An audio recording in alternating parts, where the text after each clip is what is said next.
Today I'm gonna show you a couple of things. I got something from Dante Fortson, who is also a YouTuber, and you should definitely check him out as well because he has some interesting stuff as well. Half my video is pretty much with him, and he had like a whole hour, and I had to evade the most important part because I'm gonna talk about some things there. I got a part of From Babylon To Timbuktu.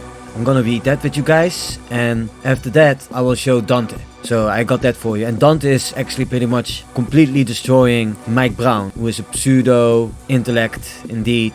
He's a messianic Jew, yeah. But let's just see what Rudolf has to say about the original black Jews, the Hamites and the Shemites, all these people, and what Dante has to say to Mike Brown, to debunk Brown for telling other people that any white man wasn't a victim of the Inquisition. On a linguistic level, there is absolutely no linguistic connection between the Khazarian people who spoke a Turkic language and Ashkenazi Jews, whose first language, Yiddish, is very close to German. If you go to Israel today, friends, you're German, and you stand on the street and you listen to your average Israeli speaking Hebrew, you don't have any clue what they're saying. You do not have a clue of anything they're saying because they're speaking Hebrew, a Semitic language. If you went to ultra-Orthodox area where the Jews that were speaking Yiddish, you'd understand a lot of it because it's Germanic, right? It has no connection to any Turkic language. One Israeli scholar who tried to argue for that has been utterly trounced by other top Yiddish scholars in the world.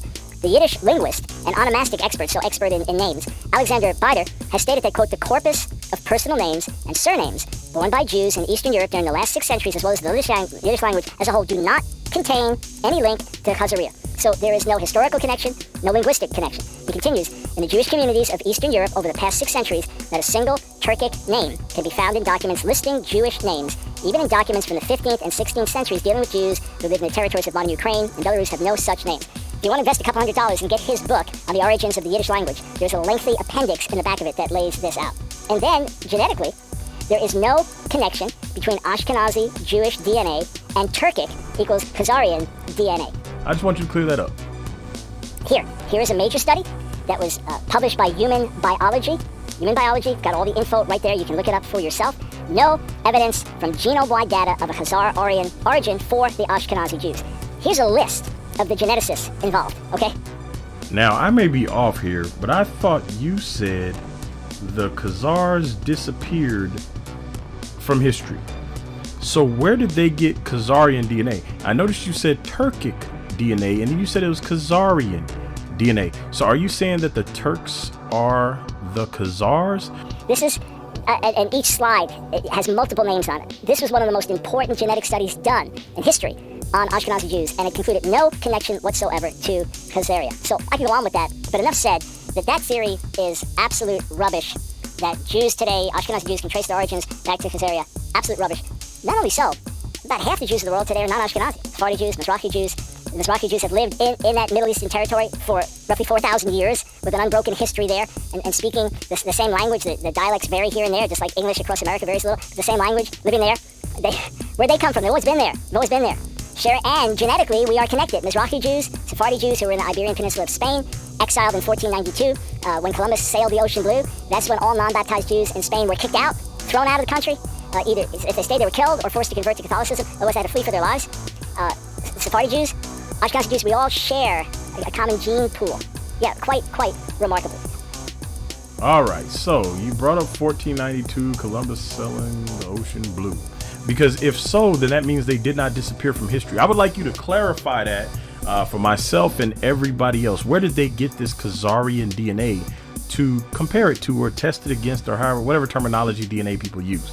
Where did they get the Khazarian DNA?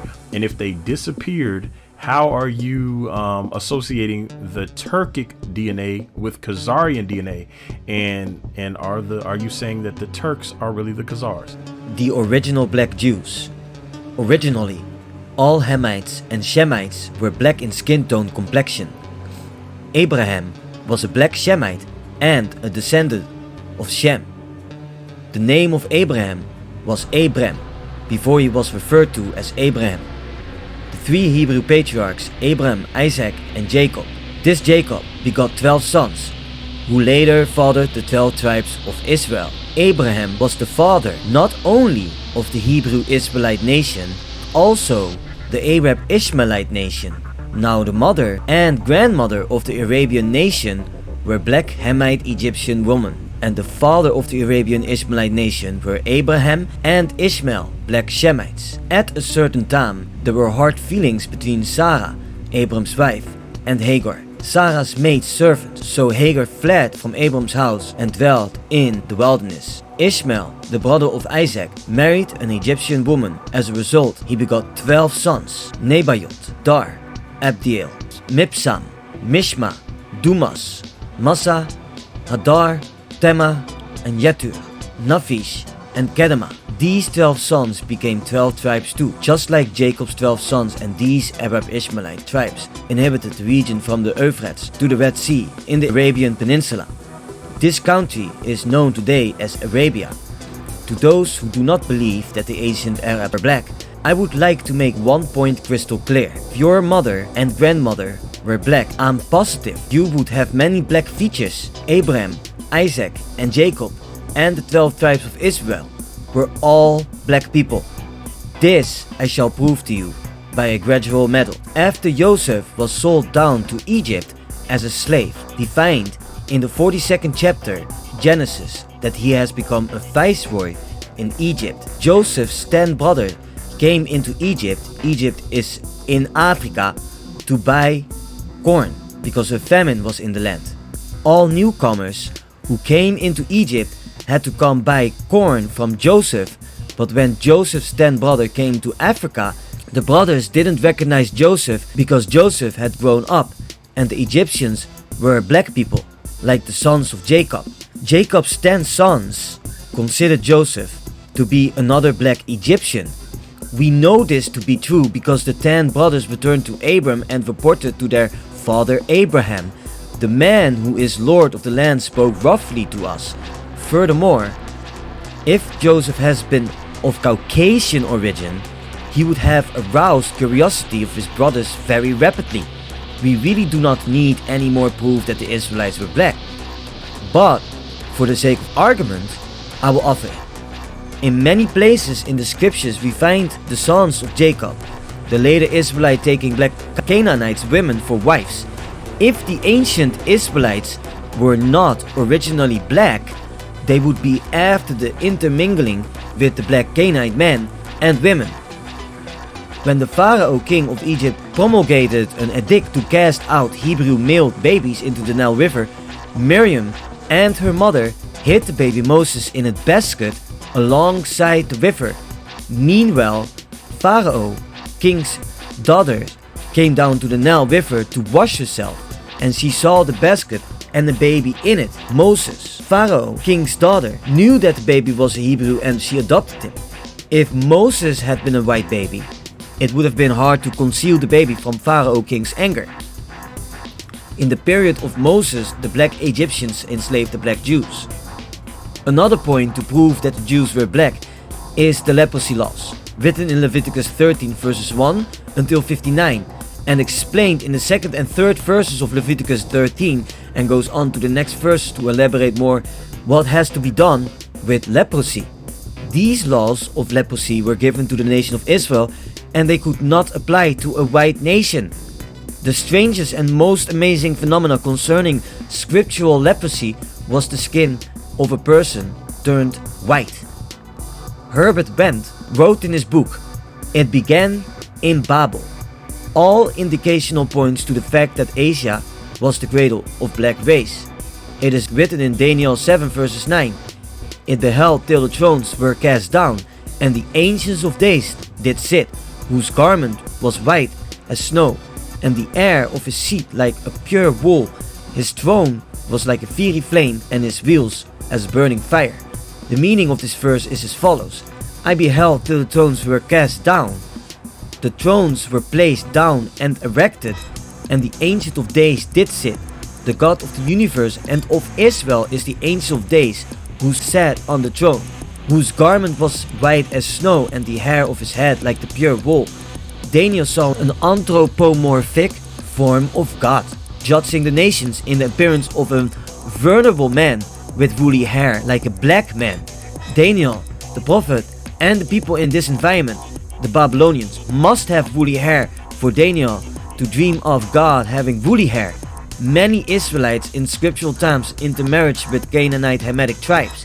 And if the Jews were not black, the Israelites became much darker of a surety after the intermingling. The summary is that there is enough evidence to prove that all original Israelites were black, including the surrounding nations in Middle East or Northeast Africa. That's what it originally was called.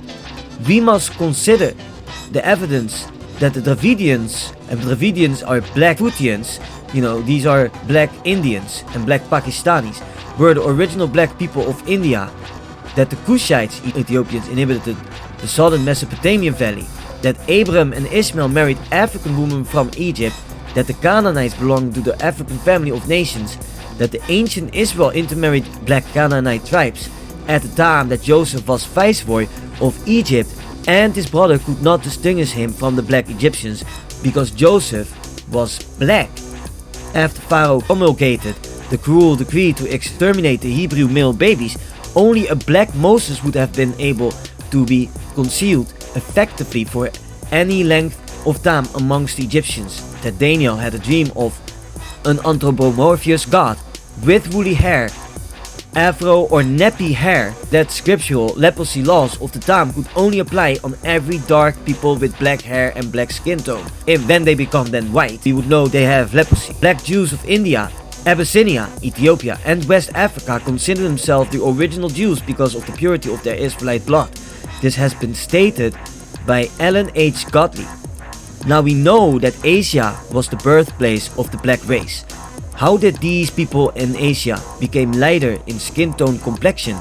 There are 5 answers to this question. 1. The Indo-European invasion or Germanic invasion of Asia. 2. The Greek invasion of Northeast Africa, Middle East. 3. The Roman invasion of Northeast Africa, Middle East and North Africa. 4. The Jewish slave trade. 5. The Arab slave trade. The Indo-European invaders penetrated Northeast Africa, Middle East, and mixed with Black Asiatic as far away as India during the 2nd millennium before Christ. The European Scythians passed through southern Russia and Central Asia as far as China. During the Greek and Roman invasions, their soldiers settled down in Northeast Africa, which is now Middle East, and North Africa to disseminate Greek and Roman culture. Moreover, they married black women. And here comes the shocking part. The Jews sold white slaves to the Arabs throughout Africa and Asia. When the black Moors from North Africa conquered Portugal and Spain, they transported thousands of white slaves of Germanic descent to Africa. All these white people who came or were brought to Africa and Asia were absorbed into native population. Dr. Rudolf R. Winsel. But I'm not really agreeing with that part. Black Jews actually sold slaves to white slaves. We know about that. And if that is true, that would mean that in Africa you would find lighter skinned Jews, which you don't. These black Moors were actually being enslaved by white Jews. It's the other way around. Black Jews were being enslaved by white Jews, and black Jews were being in Spain and they were being imported towards Africa. They were being caught by the Inquisition. So let's talk about those Jews that were kicked out of Spain and Portugal, since you brought in the Inquisition into this. Now, for those of you who are not familiar with this subject, the Spanish and Portuguese Inquisitions will overlap the transatlantic slave trade. This is important because the Jews were being chased from Spain into Portugal. Some of them fled into Morocco. Some of them are going to be deported into West Africa. This is important because Dr. Brown seemed to have left out the part about them being deported into West Africa. So let's read from Hannah Adams first. I believe this was published in 1818 originally, if I'm not mistaken, when this book is first published. Now it says, even as late as the close of the 18th century, that's the 1700s, any person to believe to be a Jew, whether he had previously appeared as a Catholic or not, would still be seized in Spain if discovered by the Inquisition. The following is an extract from a decree of the Spanish government promulgated against the Jews July 22nd, 1800. Now, this again is overlapping the transatlantic slave trade. His Majesty ordered his ministers to deliver no passports to Jews intending to enter Spain. whatever might be the motive of their journey, and whether they be desirous or not of making any stay in the kingdom. He enjoined the governors of the frontiers to prevent their entrance into Spanish territories and to expel all who may be discovered in it. For a long time, the laws of this monarchy have forbidden all Jews to attempt a transit or an establishment in the dominions of His Majesty. A late transgression calls for a rigorous reinforcement of the laws. The Spanish and Portuguese Jews claim their descent from the tribe of Judah, and found these pretensions on a supposition which prevails among them, that many of their ancestors removed or were sent into Spain at the time of the Babylonian captivity. This goes back to at least the time of the Babylonian captivity. Now I'm going to show you guys how it ties to a bunch of stuff I mentioned earlier. Keep that in mind. The Spanish Jews were put there at the time of the Babylonian captivity. The Spanish Jews are going to go from Spain to Portugal, down into Morocco, and a lot of them are going to end up in West Africa during the transatlantic slave trade. All this stuff is consistent. In consequence of this supposed superiority, they till very lately would not by intermarriage or otherwise incorporate with their brethren of other nations. They had separate synagogues. If a Portuguese Jew, even in England or Holland, married a German Jewess, he was immediately expelled from the synagogue, deprived of every civil and ecclesiastical right, and ejected from the body of the nation. Interesting that Hannah Adams in 1818, her work is published saying that the Spanish Jews would not marry the German Jews. They wouldn't intermarry. And yet, Dr. Brown, you said that it was intermarriage, which is how we got to white Jew. But let's continue. A late instance has occurred of a Jew in Berlin who, having married the daughter of a Portuguese physician, the parents of the girl went into mourning as for the death of a relation. So we'll stop there. And I wanted to point that out, that they were believed to be from the tribe of Judah. Real quick, we'll read this. It is said that in about 1755, when a terrible earthquake in Lisbon destroyed 30,000 of the inhabitants, the Portuguese believed that the mercy of God might be obtained by burning some Jews and other heretics in what they call the auto de fe, or act of faith. So they started sacrificing Jews to appease God. It appears that the Jews have no accurate deduction of their descent or genealogy.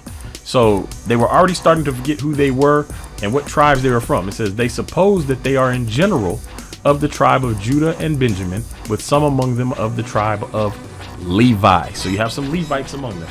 So now let's go look at the works of Claudius Buchanan, which is interesting. He talks about the black Jews of Malabar. Now, the black Jews of Malabar are tied to the Lascars of India. We're talking about the India. So the Lascars in the East India Company. And once again, Dr. Claudius Buchanan is writing about the black Jews in India. These guys right here, all the black Jews in India weren't Lascars, but this is what they looked like. So now let's see what Claudius Buchanan says.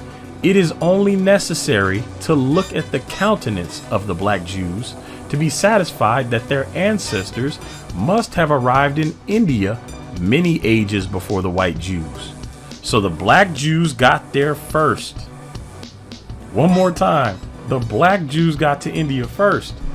Their Hindu complexion and their very imperfect resemblance to the European Jews indicate that they have been detached from the parent stock in Judea many ages before the Jews in the West, and that there have been intermarriages with families non-Israelitish. I had heard that those tribes which had passed the Indus have assimilated so much to the customs and habits of the countries in which they live that they may be sometimes seen by a traveler without being recognized as a Jew. In the interior towns of Malabar, I was not always able to distinguish the Jew from the Hindu. I hence perceive how easy it may be to mistake the tribes of Jewish descent among the Afghans and other nations in the northern part of Hindustan. The white Jews look upon the black Jews as an inferior race and not of a pure caste, which plainly demonstrates that they do not spring from a common stock in India. But here we go right here. The black Jews communicated to me much interesting intelligence concerning their brethren, the ancient Israelites in the East. Traditional indeed in its nature, but in general illustrative of true history. And then it goes on to talk about the communication. So now we have these black Jews they're talking about. They're called the ancient Jews, or their brethren are called the ancient Jews. Again, we have Anacalypsis, where he names the Lascars, but listen to what else he says. So I'll read this again. And again, historical consistency is important. I have formerly observed that I learnt from Mr. Salome that the Lascars spoke Hebrew. Another Jewish friend met with two of the black Lascars from the Malabar Cochin in London. That's where Claudius Buchanan was. Both Jews and spoke the Hebrew or Chaldee language. They were quite black and had in every respect the Lascar character, not at all like the Jews of the West, from whom they are easily distinguishable. It says they accompanied my friend the English Jew to his synagogue. If the black Jews were a colony from the West like the white ones, they would have been white like the white ones. It is out of the question to pretend that the difference of climate can have made them black, because they are black in the country above the peninsula, where there is little or no difference between the latitude of that of Western Syria. They cannot be supposed to be blacks converted to Judaism, because the Jews never made proselytes in this as in some other matters pertaining to their Brahmin habits. The Jews of Western Syria in the time of Jesus Christ were not black. Now again, it says in Western Syria, but there are great numbers of black infant Christ and black crucifixes in Italy. Didn't you mention Italy earlier, Dr. Brown? You mentioned that you can trace your stuff to Italy, but now he's saying that there's black infant Christ and black crucifixes in Italy, and Christ was a Jew. Was he of a black tribe? Indeed, I believe that the Christ, whose black icon I saw in Italy, was of a black tribe. And I believe that he came to Italy when his black mother arrived at Loreto. Spanish Jew is always dark complexioned, and his hair is uniformly black, while the German Jew is often as fair as any German and has light red hair with blue eyes. So it says the various shades of color observable among the Negro or African race tends to the same conclusion. Along the coast of Guinea, which is low, marshy, and hot, we find jet black complexions, and this is the very country from which the American Negroes have been derived. But when we come to the elevated regions of the interior or pass into southern Africa, we find the very same race of various shades of brown, from a dark mahogany to a light copper, like that of the Fahalas of the Kong Mountains. But the important thing here is the Spanish Jew is always dark. Now let's look at a map real quick. This is going to be Spain and Portugal over here. This is Morocco right here. This is important because when you have the Inquisition going on here, you're going to have some Jews flee over to Portugal here. Mention the earthquake in Lisbon, which is here. And then some Jews are going to flee down this way into Morocco. All this stuff is important to understand how they end up converging in Africa.